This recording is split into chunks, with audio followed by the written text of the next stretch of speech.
جدع يا هيثم، انا عايزك تحاول وتفشل وتحاول تاني وتفشل وتحاول لغايه ما انجح. لا، ما لغايه اما تصدق انك فاشل.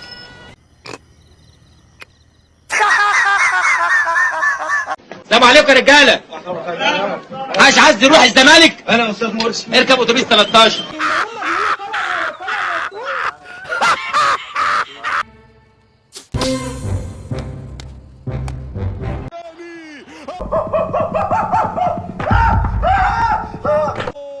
ألف سلامة. على فكرة الواد ده هو اللي ضيعك. هو عدرودي. عبيط يعني. عدرودي يعني ما يطلعلوش دجل. عبيط يعني عبيط. ايه ده؟ ايه ده؟ ده دم يا. وهروح ازاي؟ انت ساكن فين يا؟ اركب اتوبيس 13.